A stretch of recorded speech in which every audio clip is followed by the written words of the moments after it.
Hi, I'm Merryana Salem, also known as Mary. I'm here with my co-host, Merryana Huck, aka Dea. We're two writers who love movies, television, and books, especially when they're gay.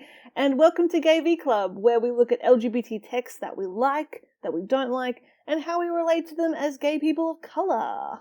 Hello, and today this is a very special episode. We're joined by Damien O'Meara, who is here to speak with us on a recent study he's co-authored on LGBT representation in Australian scripted television from the 2000s to the 2010s. Yeah. Welcome.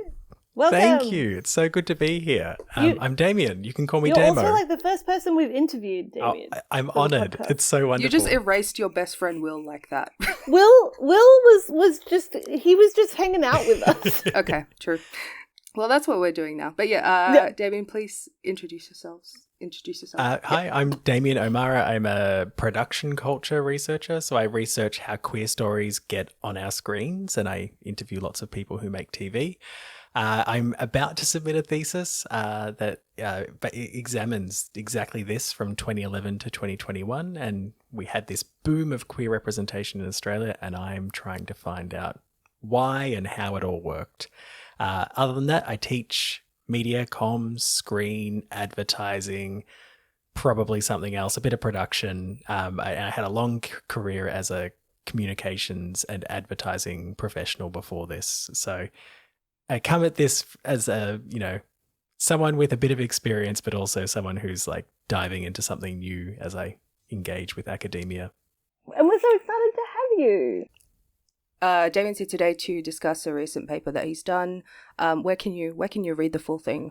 So you can find it. It's lesbian, gay, bisexual, transgender, and non-binary representation in Australian scripted television in the 2000s and 2010s. That's the title. It's published in Media International Australia, which is an Australian media and culture journal, and it is open access. So that annoying thing that happens when you find a great paper and you can't seem to access it, you can access this one. So if you look it up, you can also Google me, Damien O'Meara, and I have a profile on Google Scholar. You can find other things I've written. I like writing about rom-coms. A man after my own heart. But yeah, it's a great journal. I'm very happy they published it, and it's sort of continuing work that my co-author had already started. Whitney Monaghan, who's at Monash, she started this work charting 1970 to 2000, and so it's a continuation of her work as well. I'll leave a link to your paper in the episode description as well. All right. We really wanted to chat to you. So often we've talked about, like, in our wildest dreams we would produce like a celluloid closet type of documentary, but for Australian I mean, TV. if you want to interview me for that, I'm in. Oh yeah. So it's obviously like really exciting to come across people who share the sort of same passion. Well, it is kind of niche, unfortunately, in this country. Yeah, I was really excited when Dea sent me the paper to read. I was like, hell yeah. I've been wanting to read this for ages. And actually, like, there was stuff, there were shows that you brought up in the paper that I actually hadn't heard of, which is the whole kind of reason I've always wanted to see something like this paper, because there's just stuff that you miss. Like, no one can be across everything all the time. And also, like, the fact that you focused on media between the noughties and the late 2010s, and in your own thesis, you sort of even go right up to the early 2020s. That's the formative years of mine, and I'm sure many other queer Australians' lives. So yeah, it just crosses over with a lot of stuff that we love here at Gay V Club. I mentioned this to you before we started recording, but I love how you shouted out Outland in your paper. That was one of my absolute favourite shows growing up, except for the kind of last episode where they're all in brownface for some reason. But you used the term in the paper queer worlds. I love how that was just unabashedly like, yeah, this is what they do every week, and they just meet up and be nerdy and gay. And I really love that show, and I love that it did resonate with other people. It wasn't just me watching it in 2007. Didn't know about that show. Starting from now, yeah. Now I'm like, I have to go and watch this because I had no idea it even existed. So do you know of any similar studies before your own? There are people who've been charting this for in various ways for a while, and certainly I'm not the first person to sort of identify some of this work within the early 2000s. So Rebecca Byrne looked at particularly lesbian and bisexual women representations up until I think about 2007. And certainly that was really helpful to sort of have that work already within the kind of scholarship to be able to go, oh yeah, here's someone who's done a bit of this charting, and just to be able to expand upon her already awesome work. But Whitney Monaghan, who's my co-author, this came about, I started my thesis, which is looking at the production culture context, and I just wanted to be able to say there has been like a marked increase in queer stories on Australian television since like 2011. And it felt like that to me. It felt true, but I didn't know that for a fact. So I just, for the first year of my thesis, started systematically finding everything that had aired since the year 2000 to go, well, let's like start 10 years earlier, chart that decade, and then get into this one. And it was just this side project that I was like, oh, I'll probably do a chapter in my thesis about this, but it didn't fit because it's something different. I was just really lucky. I met somebody who said, you should know Whitney Monaghan. She's awesome. And I was like, okay, yeah, that'd be amazing. I read everything she's written. And they introduced us and we caught up, and I mentioned, I've collected all this data, and it doesn't fit in my thesis. I'd love to work with you on it one day. And, everyone's busy, and it kind of sat on the back burner. She's like, that sounds like a great idea. I'll let you know if I have some time. And I just got this email a few months later, and she's like, I've got some time. I think it's a really good idea. Do you want to work through the data together and analyze it together? And it was the best thing because I've never written a peer-reviewed paper for a Q1 journal before. It's something people sort of, when you're in your PhD, going, oh, one day I'll do that. And here I have this very experienced person working with me to do it. And it was just this really wonderful kind of experience to then go as something that started as a side project where I was just like, I want to prove that there was an increase, turned into this awesome paper with this person that, I'd read everything she'd written. She's one of the people I was quoting all through my thesis, and who I was looking to go, well, who came before me to do this work? And, Whitney and I are the same age. She just, found academia a little before me. So it was a really wonderful experience that kind of just came out of that kind of process of going, I want to understand this. I have the time. And so I jumped in and found all this. There's a giant spreadsheet. It's huge. And at one point, it was completely unwieldy, but I sort of got it to a place where you can play with the data a bit. Yeah, because one of the things about this, we've even wanted to do just a little episode summary, I guess, of Australian LGBT TV and film, but of course that's still very broad. So the scope of your study, even though you've limited it to just the noughties and the 2010s, you've still covered a really large volume of texts. So what was that like? Overwhelming. And so there is a version of this paper that went sort of up to 2021, 22, and we realized that we needed to contain it. And I would say also, and you may have noticed, one of the things we point out is we're not doing the next step of work yet. So the next step is to start breaking down particular series, looking at particular identity groupings, and starting to look at intersectionality. So this is hopefully for us and for other people that starting point to go, right, so here's everything that has queer people in it. Now, how do we start looking at the nuance of those stories and where they are engaging with people of color, where there's representations of disability, where there's exploration of queerness in different ways and in different community contexts and different class levels. And so we haven't engaged in that part yet. And so this is really, hopefully, in our wildest dreams, the starting point for more research to look at this in more detail and in more nuanced ways. In terms of how you go about it, because there's so much data and because we limited it in that way, it was very much a process of going, how do you find this first? And so there's lots of user-generated websites that are here's the queer characters in this show. And they're all kind of a bit spotty and don't have everything. And so you kind of have to fill as many gaps as you can doing that, and then work out, well, what don't I know from all of this? And you have to watch them. There's no... Seeing someone talk about it online is not the same as watching it. You can't sort of get the Yeah. No, There's no not. cheat code. And so and people love to bait you as well. They're like, this movie is really gay. And you know, you look at that like Wikipedia page of Australian LGBT TV shows, and like half of them, it's just like, oh, queer people like it. Like that's why it's in the list. Because like I watched it, I couldn't find anything. My position was I want to capture everything because there are the Screen Australia reports, the Seeing Ourselves and Seeing Ourselves Too. Excellent reports, really, really important, and look at diversity across, you know, many different measures, but they're focused on main characters. And that's important, but the reality is it doesn't capture everything and it doesn't tell us the way our stories are being told beyond that of main characters. So that kind of breakdown of, you know, single episode story arcs, you know, a single appearance to a limited arc of some kind to being a regular or recurring character, those are really important because we start to see characters that interact with our main characters. So you might have a main gay character who then is engaging with people in the community. It could be a love interest, and that helps us understand them better. And so we need that kind of data. And so it was really to sort of take that work that's been done in other places and expand upon it and make it bigger. Okay, so in this study, you've looked at a total of 72 different series.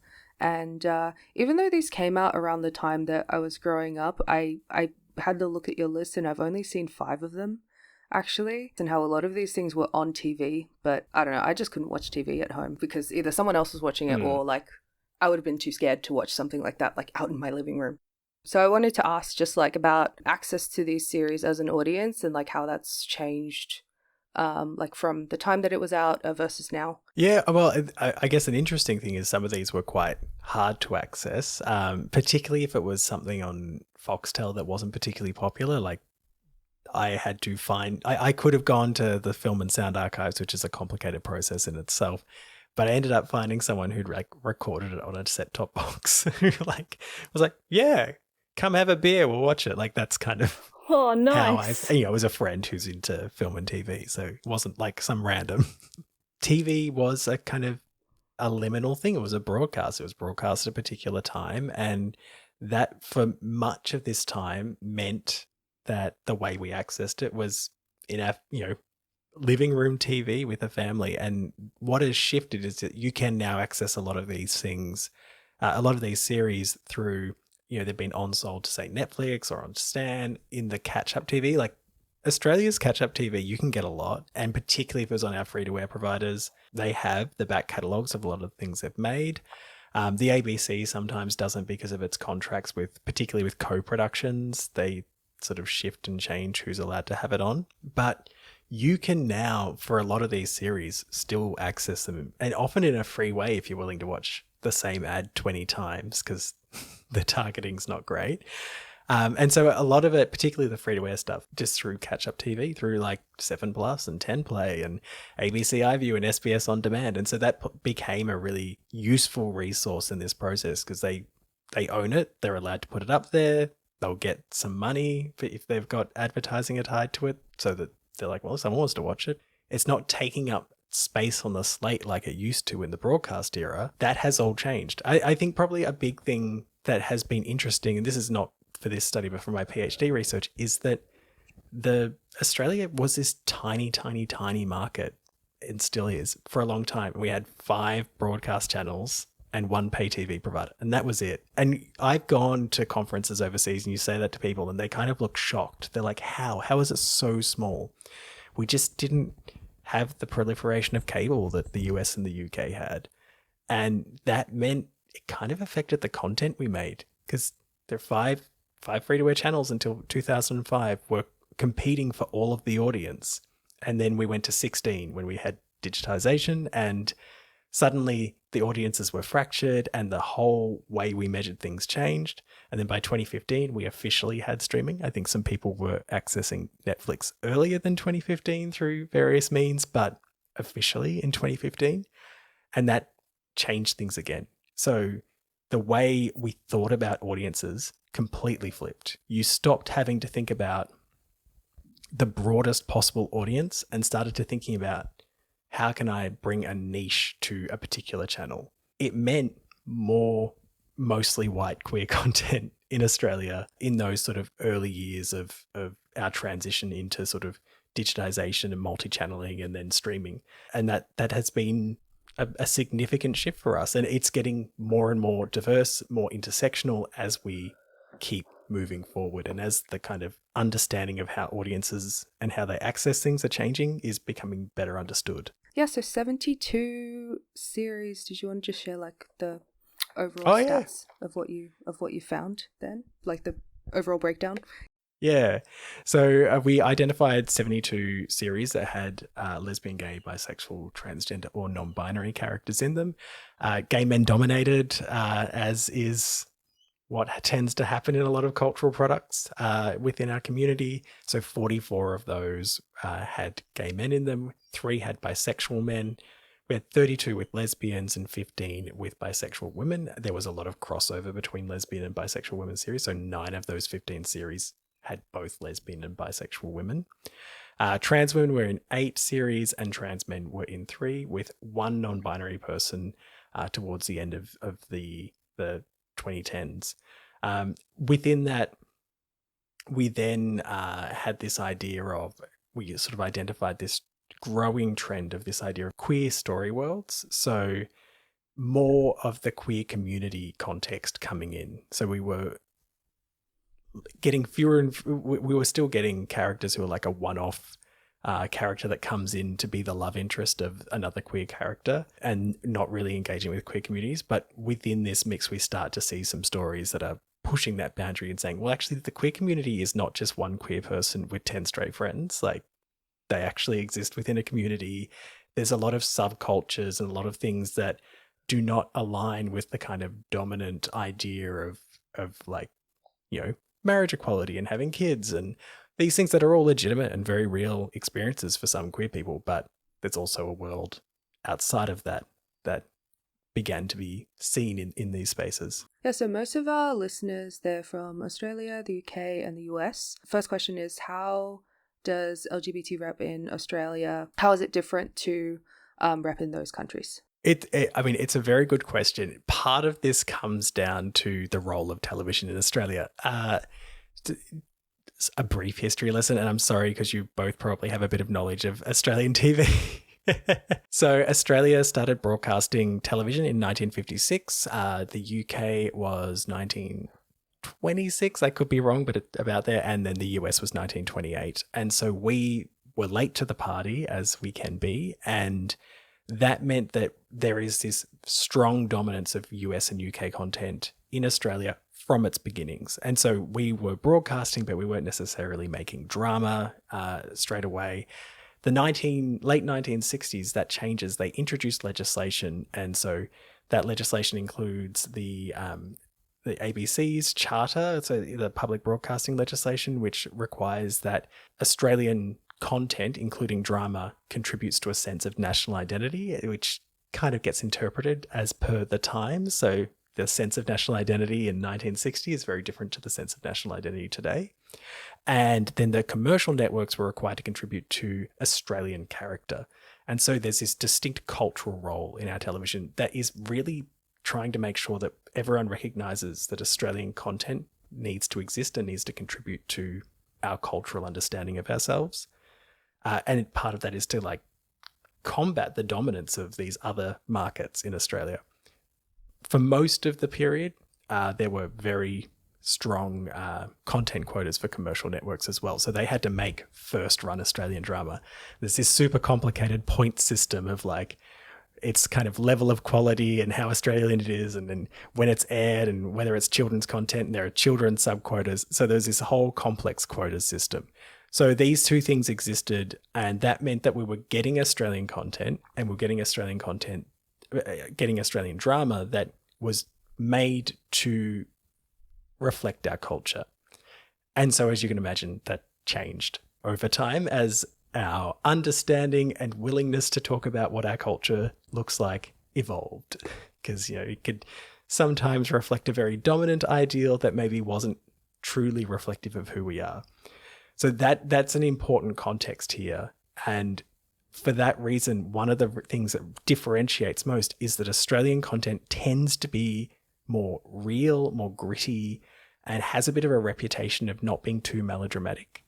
And it's particularly for children's TV, why a lot of our children's TV plays well in the US and the UK is because we're willing to go there in real and gritty ways that make kids feel like it's pushing boundaries for them and making them feel things that they, those kind of tough emotions that they want to deal with that maybe you don't get in a American kids show the way you get in, say, Dance Academy or in something like Ready for This that deals with issues in a way that feels quite grounded.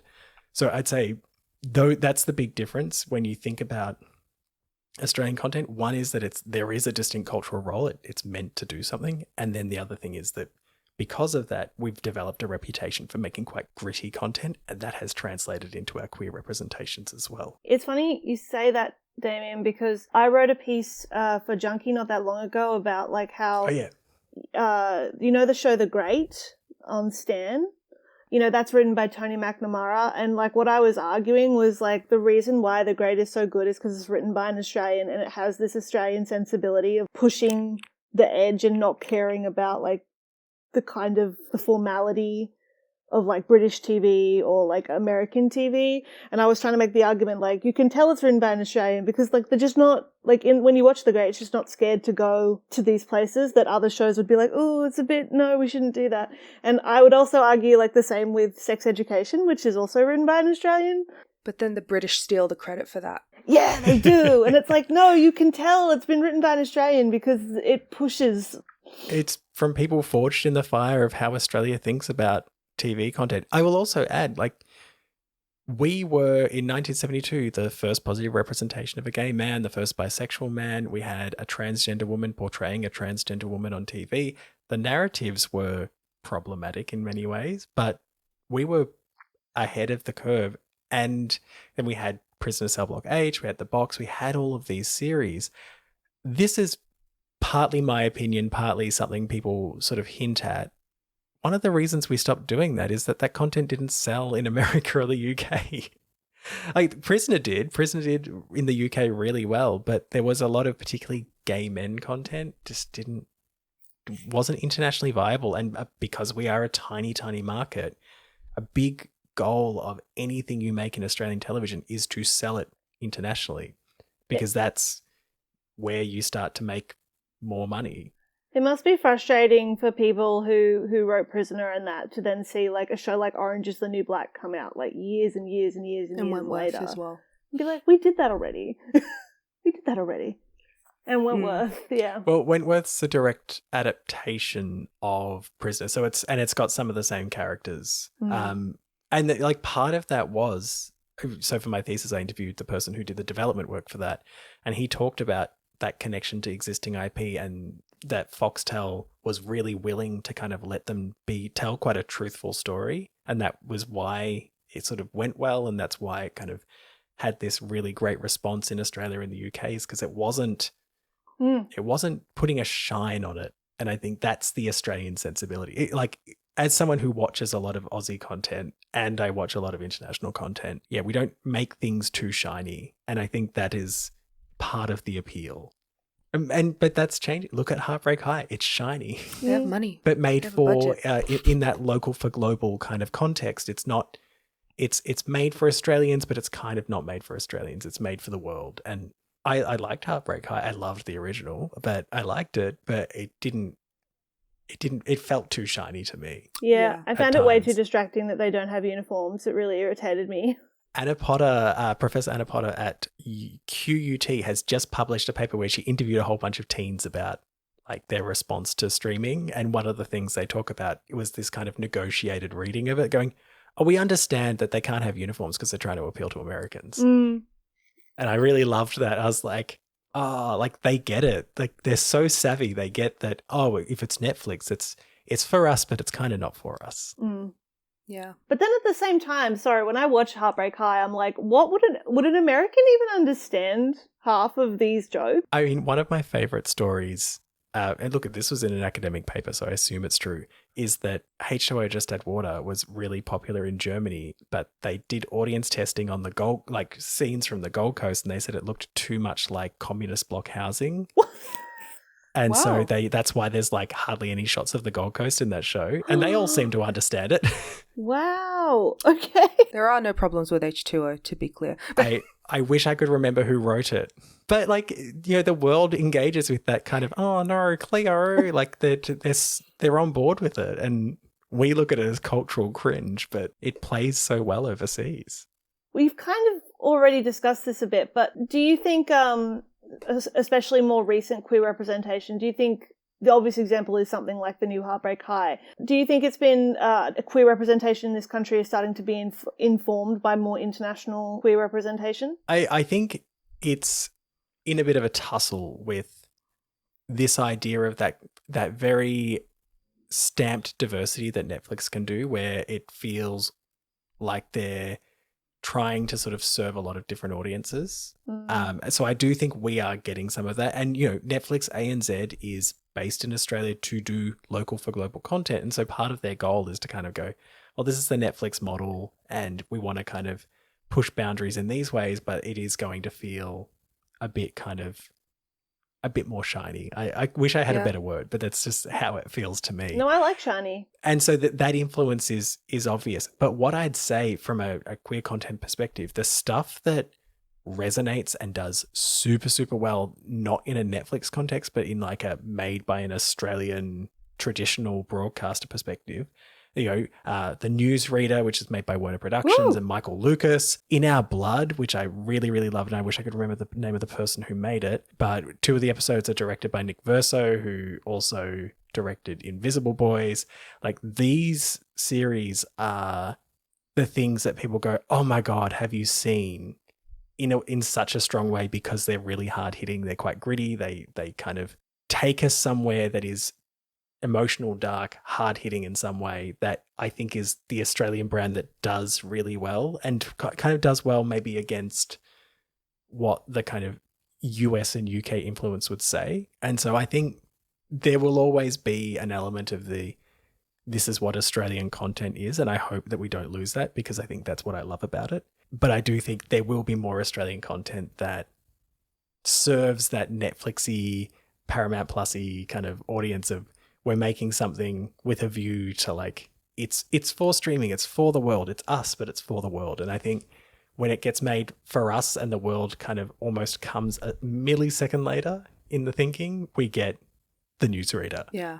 And when it's made by us for the world, you get Heartbreak High. Yeah. I mean, I think with like any recent Aussie media that's been popular, I do get this feeling when I watch it, sort of pride in that there are definitely things in it, even though it's been tweaked for international audiences, there still are things in it that only Australians are going to understand. And I feel like it feels very personal. Yeah, actually, this is mine. Heartbreak High that setting is extremely accurate to where I went to school. Yeah, it's nice to at least see as an Australian audience member that there are still things that like no one else is going to understand that are still yours. I feel like I've been critical of Heartbreak High. It's great. Like, it's doing this awesome thing. And I think part of it is it takes more of this sensibility of us to the world. And you know they did it because everyone was talking about it on TikTok, but like, I don't know, but I assume. But having the Nutbush was this, you know, that is a cultural touchstone of this country. that Strawberry Kisses needle drop. Oh yeah, the strawberry. That was perfect. I loved that moment. It was so perfect. You know, it's great. Like, it's so cool, and it's so cool that all these Aussie writers are getting work. These Aussie actors and this huge diverse cast of writers and actors are getting work. Cumin Liu, who's at Netflix, is doing really interesting and new work around what does Australian content mean in this, and we need that. Like, that work happening at Netflix is essential because it's part of us fitting the new kind of global distribution world, and how our television in this tiny little place compared to, you know, we might be geographically large, but population wise we're tiny. Our television industry compared to the UK and US is very small. And so we need to find where we fit. And so we need to be doing the Heartbreak Highs and the different ideas and pushing all those boundaries to like ensure we kind of hit those marks. And another thing I really loved about it was the racial diversity as well, because I guess a lot of people don't realize that Australia is not white. Like when you search up Australian actresses, it's a grid on Google of blonde-haired, blue-eyed people, and it's very disturbing. So I really love, even though it is tweaked for international audiences, like it is very accurate actually to the community that I am in, and I'm glad for that visibility. And so speaking of, did you notice that there was also a progression for queer people of colour? I know you mentioned that that this is something that warrants further study, but I was just wondering if you and your co-author, did you notice that there was a progression of that in the history? No, absolutely. And we did. And I think what ended up being a 9,000 word paper that we begged for an extra 1,000 words on, there is this process of going, well, what can't we cover? And I feel like this is something we kind of briefly looked at and went, it needs its own study. But I did a quick kind of run through my spreadsheet to kind of go, right, well, what trends can I find as like just a starting point? And we basically have in the 2000s, and most of this is pre-digitization, we start to see these kind of limited story arcs of queer people of color. So the two examples I pulled out was Chloe from The Secret Life of Us. She's in the series and she's a recurring character, and she ends up being 2000 and I want to say 3-ish. Very early in the period we look at. She's kind of comes into the series. She's Asian. It's not directly addressed where in Asia she's from, and it's not really made central to her character, much in the way the first season of Secret Life of Us, because they did colorblind casting for Deborah Mailman's character. That first season, you're like, why does this Indigenous woman, like, why is she written without any depth? Like, and that came later as they went, oh, actually, that we need to we need to like give her stories that represent her identity and not just be just another character. And so Chloe comes in, she's a lesbian, and she ends up basically being the kind of foil for Miranda, whose boyfriend comes out as gay in the first season, for Miranda to explore her sexuality before she's written out of the show. Miranda is written out of the show.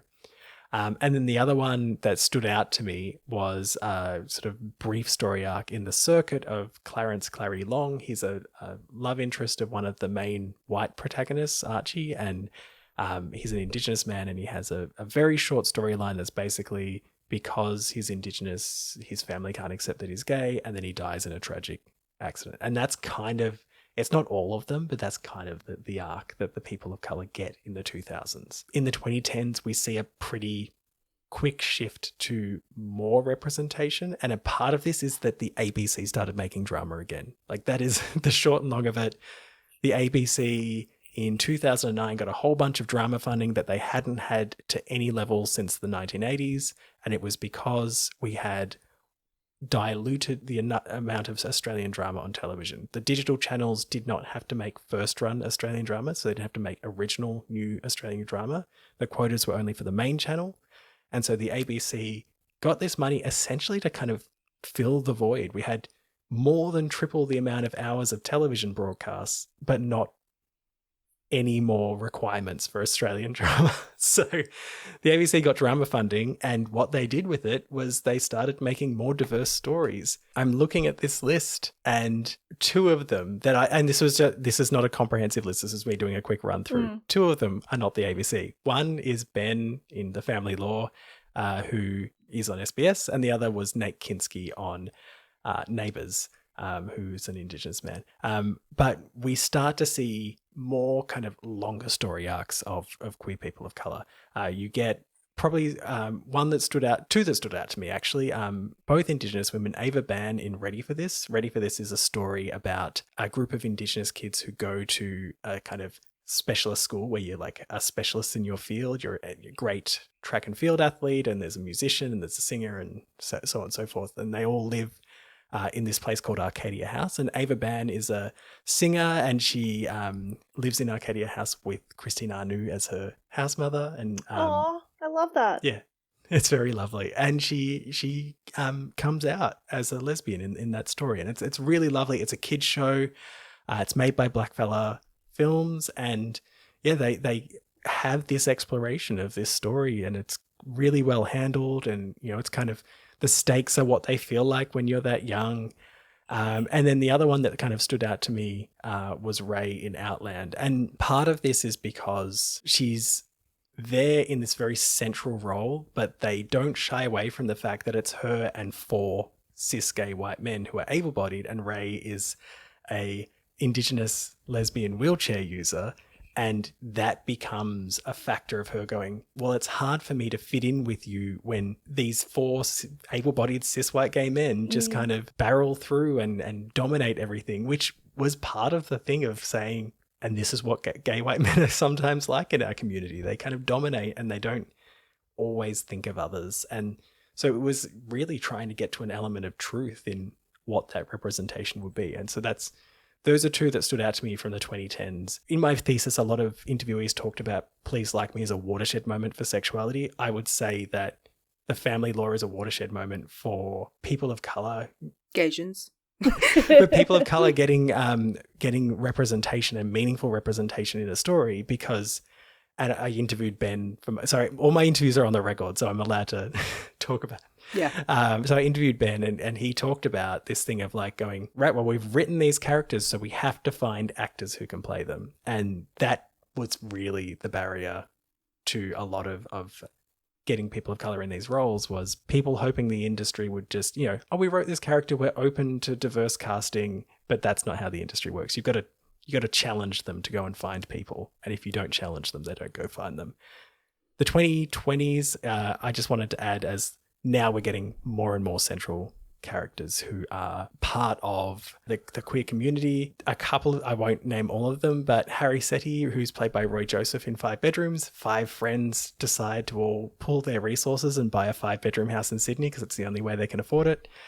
He's a gay Indian man, and it's a really lovely story of Michael Lucas collaborating with Mattila Gupta to write this character, and Mattila kind of driving we have to be specific. If you're specific, they will find him. If you are vague in any way, they will take thee out and give you somebody who they already have on their list who's probably white. That is me very much paraphrasing what Michael said. That is, so don't quote me on. But she was an advocate for showing, as from her experience working on Neighbours, what it takes to get people of color into these roles. And the other one I thought would be interesting is Roxy Ling in Hungry Ghosts, because I loved Hungry Ghost. I feel like nobody watched it. I watched it. I love horror though. So. Yeah, it was great. But Roxy was this story of them trying to find this incredible, Susie Wrong is incredible. Like, my God, she steals every scene. She's so good. She writes about this herself. I interviewed one of the producers. They really struggled to find someone to play that role. And it was one of the actors going, oh, I know this person who wanted to be an actor, ended up being a critic, and has had a few screen credits, but really didn't have the profile you would expect for someone in that level, because no one had invested in trans women of color in those roles to build their careers up. And she stamps it. She's so, so, so good in that role. And like, I remember watching that and just thinking, how is she not in everything? She's so good. And I think hopefully this is the shift. Like, we start to see people going, right, there's amazing people out there. We just have to find them. It's kind of funny because right now where I'm at studying media arts production, and they're teaching us, how to put together pitch decks and everything, there is this interesting note that all my professors have given our classes, like when we're first starting a draft, is that you do need to have some kind of diverse character, which is interesting in that right now students, like people training and aspiring to be in media production, they're being told now that is a huge necessity to getting things funded, but still, like, the actual attitude within the industry doesn't really match up with that. Yeah, I don't know. There's something interesting. Maybe like if we're educated this way to think that that's natural, like it'll become the norm and it won't be, there's another wider option for execs to choose, but the dissonance there is I don't know. interesting I to me. also think it depends on where you are. Like, I would also say it is so recent. And my research looks at 2011 to 2021 as this period of transition, and in that 10 years, they went from well-meaning, hey, we're going to do colorblind casting. Oh, they only sent us white people in because you didn't challenge the industry to send you someone who wasn't white. They're not going out and finding people who aren't already on their books as, leading material if you're not asking for it, to only recently, only really since maybe like 2016, 2017, 2018, has this approach of going, right, we want specificity, we want intersectionality, we want to see diversity on screen. That's new in Australia since 1960 something, when we started making our own drama. It has been predominantly white. That's the reality. It's so new, and everyone I interviewed reflected that now it's expected. We were talking about queerness, we're talking about gender and sexually diverse characters, and they said it is expected. Like, one person said you have to have a compelling reason not to have a queer story within the universe you create. And it might not be one of the main characters, because maybe that's not what the story needs, but you would need a compelling reason for that not to be part of this story. No, they also just make it sound like a chore, like something you have to tick off in your criteria. And like, it sounds like, even though it's good that they're encouraging, everyone, including white people, including straight people, to include people outside of their experience in their work, it feels the way that they do it, they haven't figured out a way to do it that doesn't make it sound like a chore. And then you have, people like who just have this reactionary, whose art just becomes like very reactionary towards that, and it's not that helpful. So next we were actually going to ask, like, in terms of representations of people of color in Australian TV of this period, like, have you noticed any particular tropes associated with them when they have been on screen? I'd say probably the big trope, and this plays for most queer characters, is there is a big focus on coming out in the period that we look at, particularly the 2010s. And part of that is just that was the narrative that kind of had been handled in like procedurals or in kind of not great ways before, and they were kind of having time with it. I think you get something like the Benjamin Law coming out, and that's something that they build to, and I think that was really important. And I think from a representing a person of color, he's in this immigrant family who don't always have the language to kind of communicate things in the most appropriate way, as it were.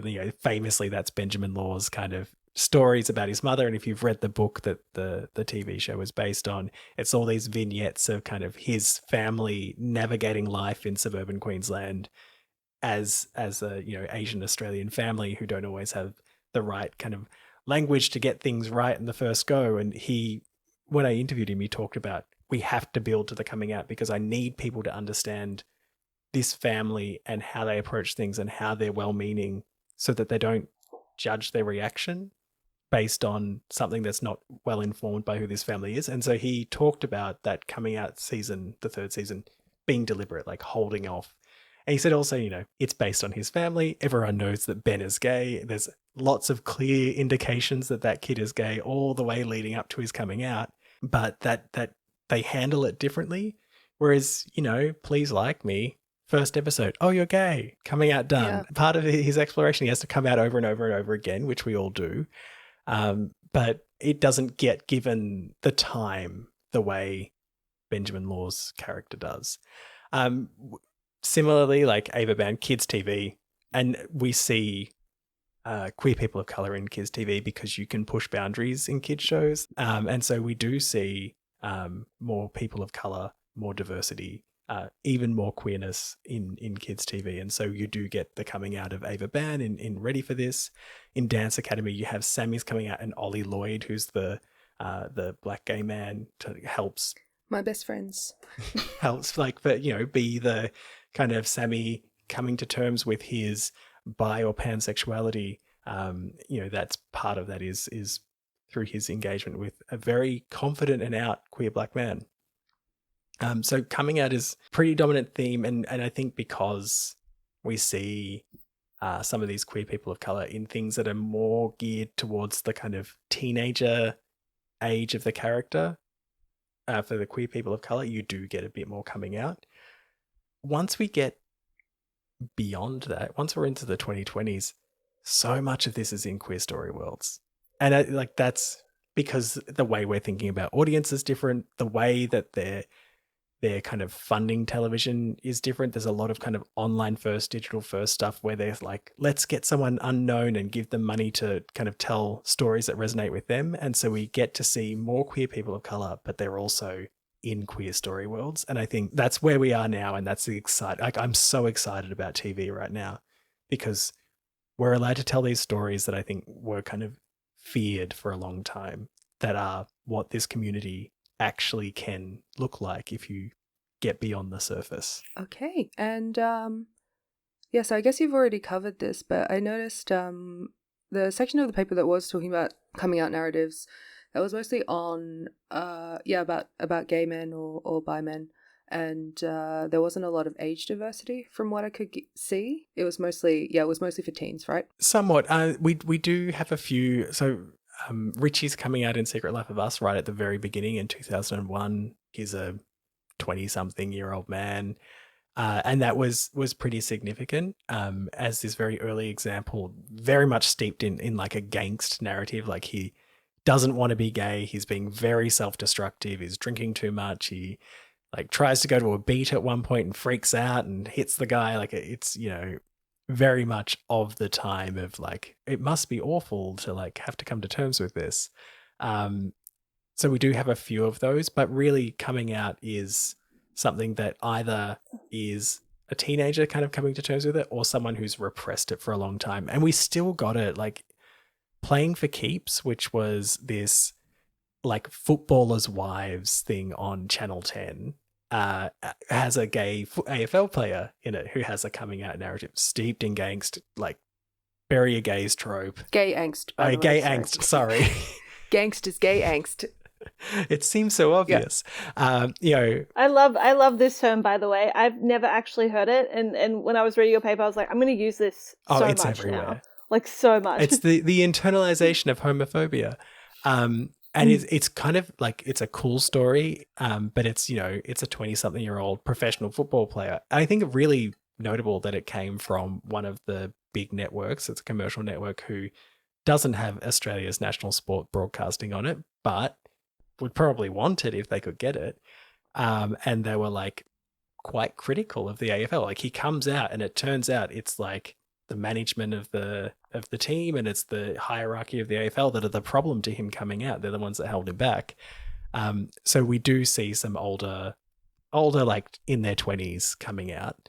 But yeah, not necessarily as you get older. You know, for some people, the stories of coming out are delayed in their lives, and we don't really have that in Australian TV. We do have some older queer characters, but not that kind of story of you know, coming to who you are later in life, which because of circumstances was the case for some people. I feel like the main place where I've seen that is in Wentworth. Ironically, I was like really.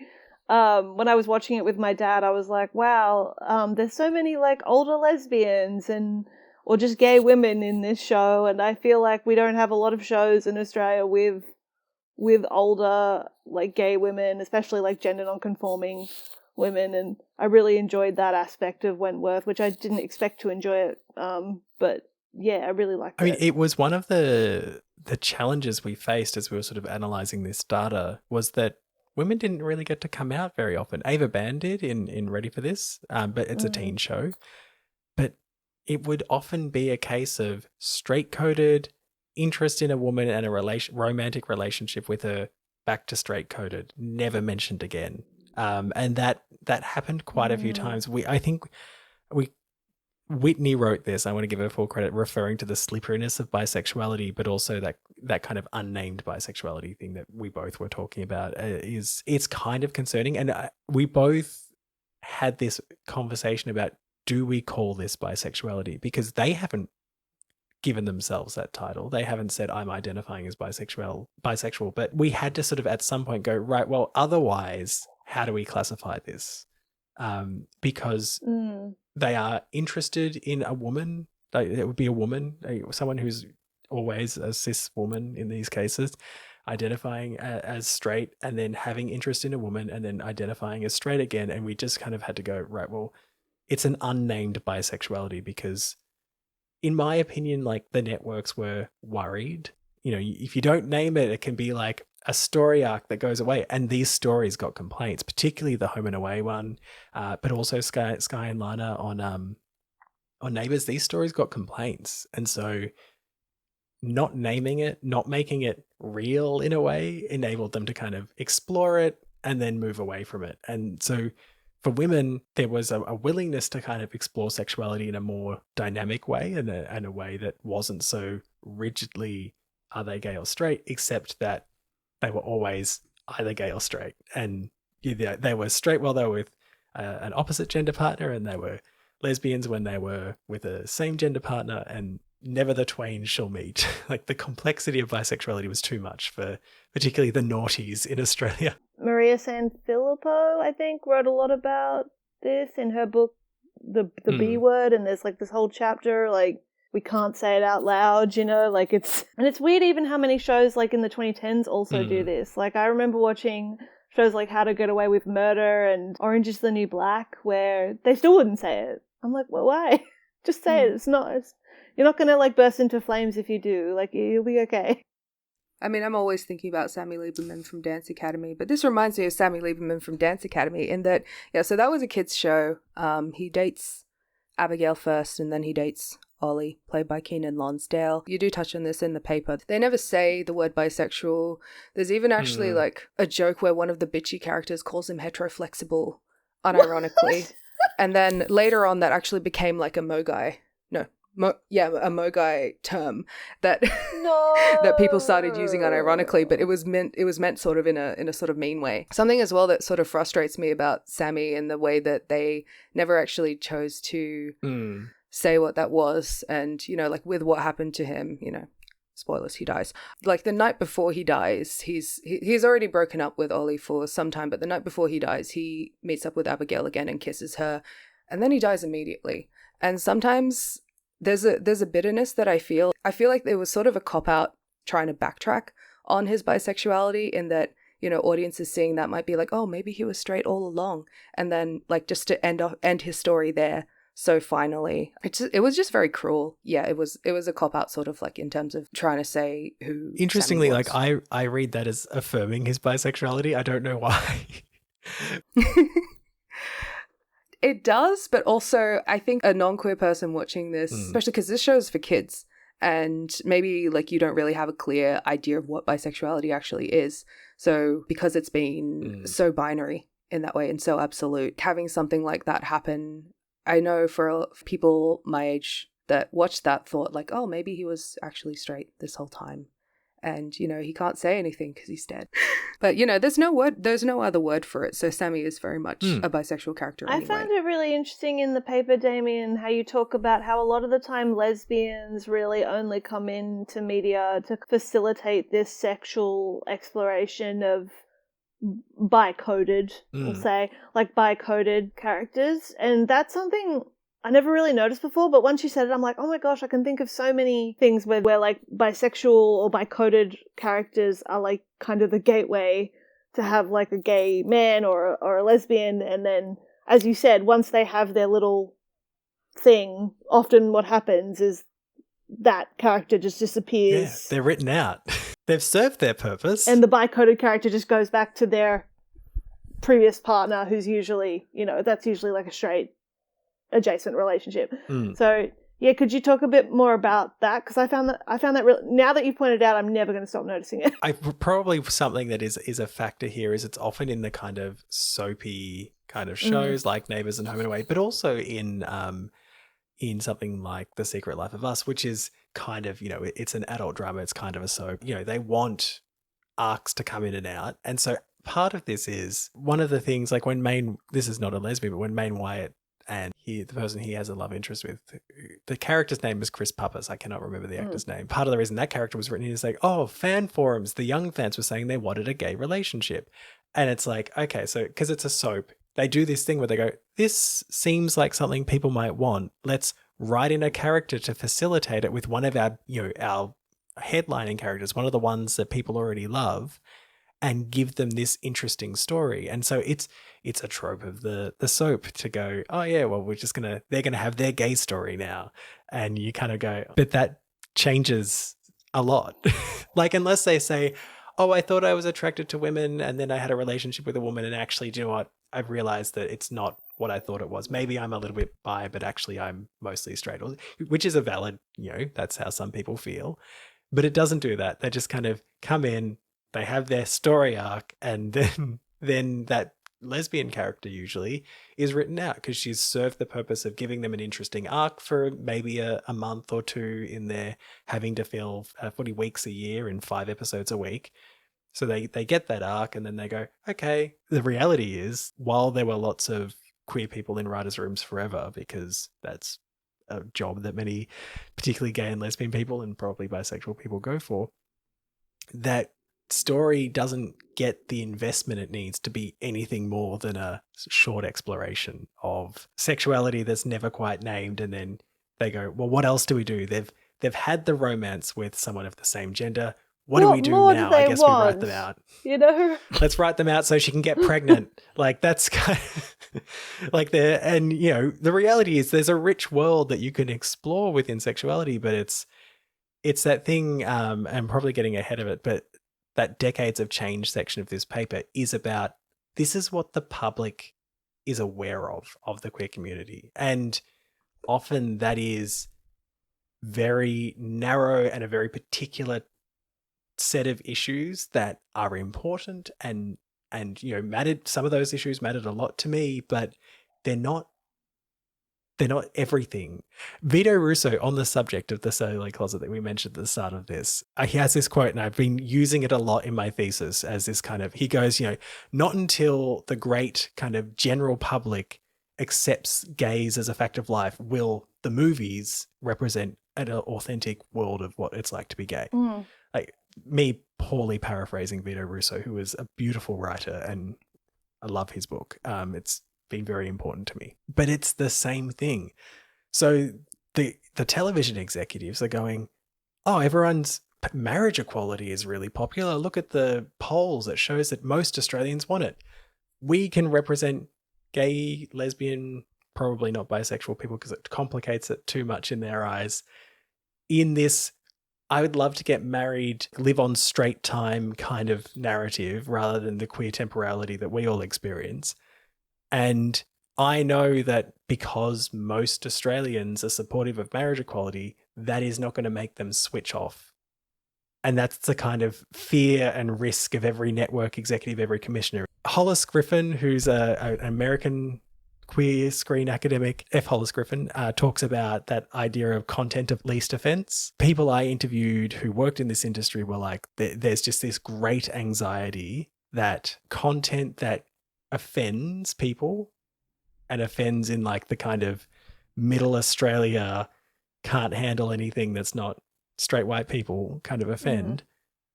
There was a fear of it for a long time. That's changed in a lot of ways, not entirely, but the way we consume TV is so different now that the view that I'm getting from people I interviewed is that, you can put that content out there now. They're not so scared of offending people because the audiences are fractured. You can attract people who are engaged and interested in these topics.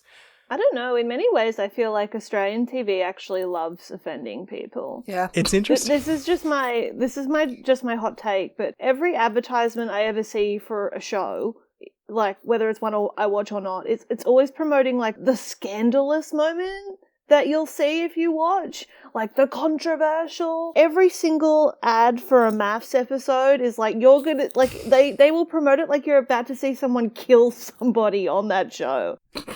Yeah, like that's the way that it'll be promoted. Voice. Like you're about to see murder on the television. Tune in, and then you might watch it or you might hear about it, and all it is like, I don't know, someone dropped the C-bomb and stormed out or something. But Australian television actually like really courts scandal, or at least the idea of the scandal. Like the marketing is exploitative.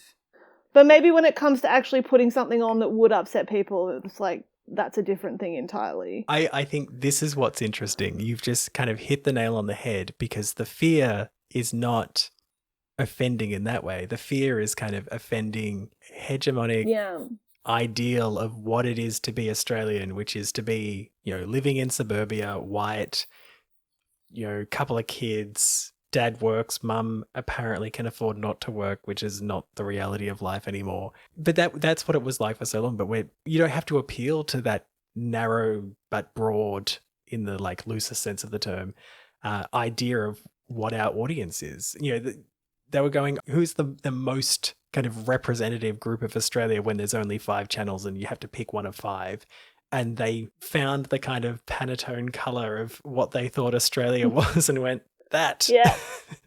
And actually it's not. And that's the beauty of, it's lots of problems that come with, non-linear distribution and internet distributed television, and around, how people get paid, how they make a living, and all of those things. But one of the benefits is we don't have to appeal to this kind of narrow perception of what the broad audience is. There's this term in academia, conglomerated niche, and it kind of refers to the Netflix approach of, you can make something really, really niche, and on a global scale, there are enough people who want to watch that. Even in Australia, in our small market, we have an element of that.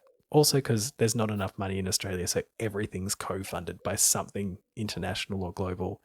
So we're making our content with the conglomerated niche in mind. We say on Gay V Club a lot, like, actually the more universal you try to make something, the less appealing it actually is.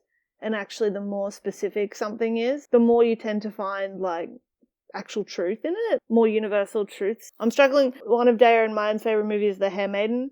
And I don't know what it's like to grow up in post-colonial Korea. Not even post. Sorry, not even post, but like, I don't know what it's like to grow up and be a handmaiden to some creepy old man, but it's you still find the resonance. And I do like that actually, now you've mentioned in Australian drama, there is a lot of like specific kind of experiences. Like, that's something I definitely love about the newsreader, is how like very specific it is to working like in journalism, TV journalism in Australia. In that time, it deals with very specific Australian events and also international events, but very specific. Dee, you always joke, you're like, you really think every episode, like, I hope Dale has a good day today. And then you see the date and you're like, oh, he's not going to have a good day today.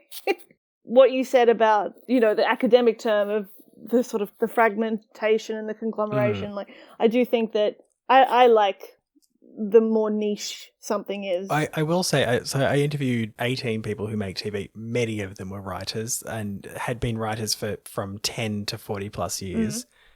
They all said it differently, but they all described the key to having great writing craft is finding the universal within the specific. Yeah, exactly. Like, you need to be really, really specific, and then think about how is that feeling, like, what is universal about this specific experience? Is it the feeling of love? Is it the feeling of inadequacy that Dale has? Like, in everything, like, he feels like an imposter. We all relate to that, and particularly if you're queer, but you don't have to be queer to feel like an imposter in the world that you're in. Like, that's the universal. I interviewed Michael Lucas, who made that, and one of my favorite things about it is he goes, I didn't start out in a newsroom. I just was writing conversations between Helen and Dale. Like, that was how it all started in his head. And I was like, what else could it have been? Like, it's so true, actually. What else is that show other than conversations between Helen and Dale? Like, that is actually the show. But I just, like, if it was set anywhere else, I mean, I'm sure he's incredible, and I'm sure he would have made something amazing out of it. But I just was like, no, but it has to be the newsroom. Like, it matters to me. Speaking of like how most of the people you interviewed were writers, I wanted to ask, this is sort of backtracking to you mentioning in the paper that, like, in terms of lesbians and bi women and the narratives that they're given, how it's either, that sort of temporary fling, or they appear in the narrative as like fully realized in their sexuality and living their truth and whatever, and not often getting a coming out narrative. I wanted to ask, did you see anything, do you think that might be something to do with like the genders and sexual identities of the people behind the camera and the people writing those characters, as non-lesbians or just men in general?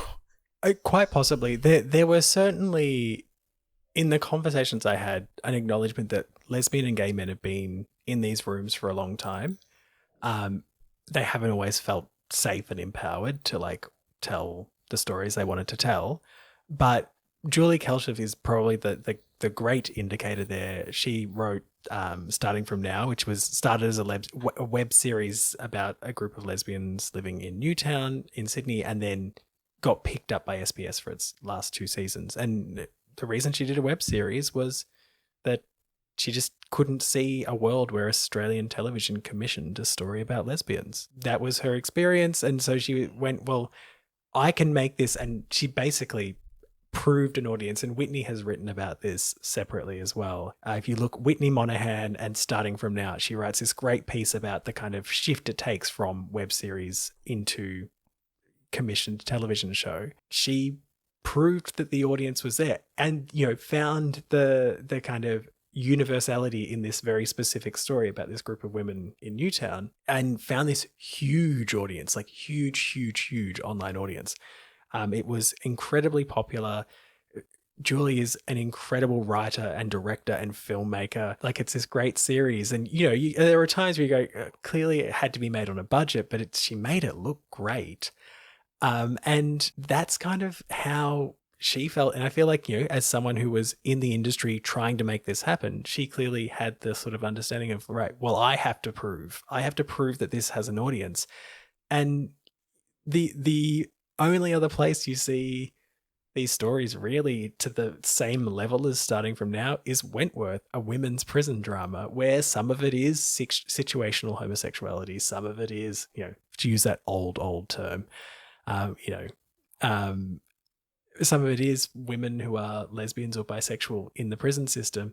But then I think this is in the first Seeing Ourselves report. It completely skews the careers, like the job occupations of lesbian characters, because they're all in prison. So like the criminality of lesbian characters is crazy high. I did notice that, yeah.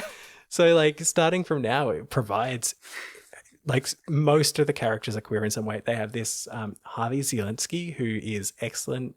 He plays a trans man who is completely pansexual and like such a cad. Like, he's got a different person of a different gender walking out of his bedroom every morning. Like, it is Good for him. Yeah, it's so awesome. Like, and you're just like, oh my God, hot trans man having great sex. Like, this is what we should be seeing, because this is part of our community. Like, I want to see more of this. And I loved that it was like trans normativity, this idea that all trans people, A, desire to be perceived as cisgender, which isn't true, but is for some, but not for everyone, and B, all want to be heterosexual. These are dominant ideas of what it means to be trans in the kind of outsider's perspective. You know, people who aren't part of our community, they go, that must be what you want. The reality is it's so much more complicated than that. I think that's because it's the most comfortable idea. It's like, oh, okay, yeah. I can handle this if you want to be like everyone else. I can understand, you know, I can understand that. But you get a queer woman in Julie making a series about lesbians living in Newtown, and she puts a trans man into that, and she tells like a story that no one has ever seen before. And you look at it and you go, he feels real, he feels authentic, he feels like he's probably broken a lot of hearts. And it's exciting. Like, short answer to your question, I think there was a resistance. I can't say hand on heart the gender and sexuality of lesbians was not in the room. I can say that the lesbian who kind of shifted the needle on that, the writer-director Julie Kelshov, did it in a way that avoided the systems that she felt weren't going to let her through. I really love this idea of queer worlds, and it's another term that I'm going to adopt, because Daya and I, we do media roundups a lot of the time, and I'm always trying to figure out how to differentiate between a show that just happens to have a queer person in it and a show that's actually about queer people. And I'm just very grateful that I read this paper and found the term queer world so that I can actually differentiate. So simple. But I was wondering, like, what are your like personal favorite sort of queer worlds shows? And you don't have to be Australian. You can just be from anywhere. But I was just wondering what your favorites were. I'll pick Australian because I just want to spruik Australian content to the world. Of course. So you mentioned Outland earlier. I loved Outland. I thought it was a really wonderful series. I thought it was it was of its time. I feel like we've Yes, moved on from very some much. things, Yeah. but I am a Doctor Who fan. I am gay. Like it Woo! spoke to me in a really personal way. You should have led with that. We are also Doctor Who fans. I'm aware. I was gonna, when that bit where you were talking about how like lesbians would come in to facilitate, like this sort of brief narrative to like, test the waters to see if this is something that audiences would be okay with. I kind of think about how the casting of the Master over the last couple seasons and how you had Michelle Gomez as a woman come in as the Master right before the next regen of the Doctor. Was Jodie Whittaker, and then Sacha Dhawan as the Master right before Ncuti Gatwa. And it's like they've done it. They twice test the now. waters with an external They character. put it in the canon in a way that they go, oh look, it's in the canon now. So yeah, I loved Outland, and for all of those reasons. And Adam Richard, like I've been a fan of forever, and so that he was in it and he wrote it with John Richards, that was really cool to me. Some more current ones, like in recent queer story worlds, two that stand out to me. One is Iggy and Ace 5 Ever, which is I love that show. digital first SBS commission. It was about getting sort of underrepresented perspectives to create something, and it's about two best friends struggling with addiction. And it's so cool and so beautiful and quite sad. And just, it's set in a queer kind of Alcoholics, Narcotics Anonymous. I just really loved it. I thought it was really well done. And it's quite short, like they're 10 to 12-minute episodes. I love when they meet the gay elder at the that's why I loved it, because it's beautiful. But also there are gay elders and they're not on their own sad old lonely people. Gay elders, like I have friends who are gay elders who are incredible and so much fun and so important to my life, and I just feel like I hadn't seen that much in drama. The other one is In Our Blood, which is on ABC, and it is an adaptation of a stage play that is about Australia's response to the HIV and AIDS crisis in the 80s.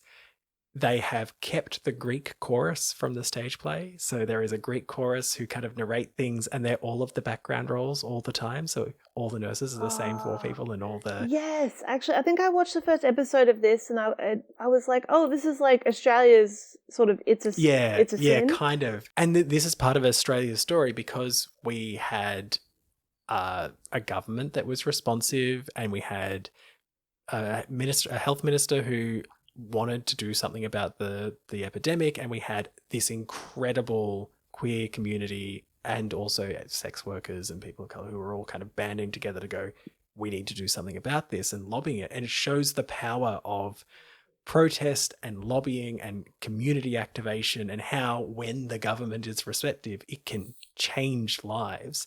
And the reality is it culminates, not to give anything away, it culminates in the creation of the infamous and quite controversial Grim Reaper campaign that we had. We didn't have a second wave the way that the rest of the world did. It's a dramatization. It's not exactly what happened, but it's so beautiful to see this story. And it's so embedded, while it's also in Parliament House and it's the minister, it is so embedded in the queer community, and there are queer people of colour there. And it shows just how amazing and dynamic our community was and is. And I highly recommend it to anyone who's wanting to see some good Australian content. I back all of those. Not that I was going to actually argue with you, but Well, you can I agree. argue. Are there any you don't like? Look, I will. We also I believe in being will haters. clarify Come with on. this with. I will qualify this with.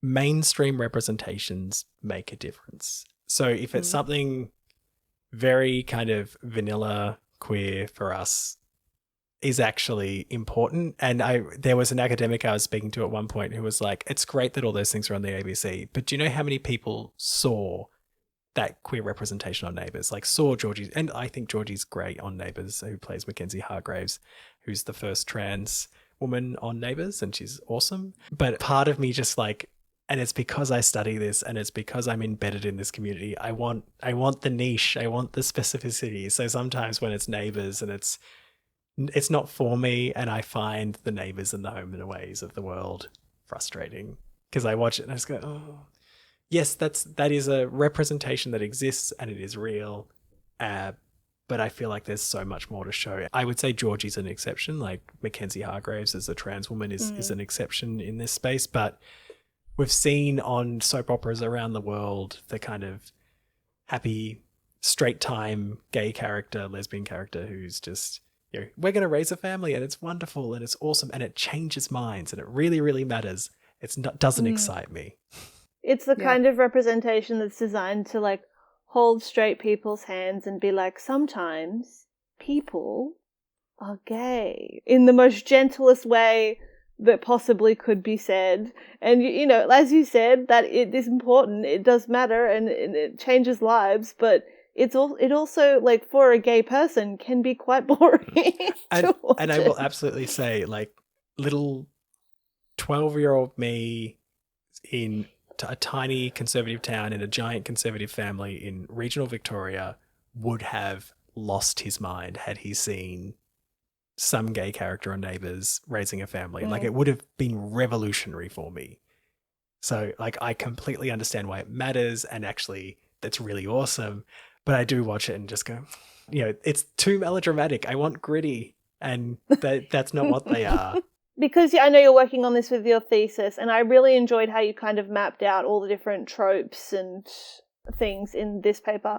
Have you noticed so far, like with your thesis, have you noticed sort of any emerging patterns and tropes since 2019, since 2020? Expansion of queer story worlds, but also bringing more queer community context into the mainstream is probably the big thing. There's a show called Significant Others, and the reason I love it is that it's got these gay characters. There's a gay Asian man and there's Todd McKenney. The gay Asian man is someone I'd never seen in Australian TV, and I will find his name because he was really good. He was really, really, really excellent. And yeah, they have this relationship drama. There's like a key point in the story, and it all takes place in a gay sauna. And like the actor's name is Kenneth Moraleda, and he's really, really good. And it's just was so cool to see this part of the world that's kind of, it was a very, you know, very niche, very specific experience, but they were going through a very universal thing of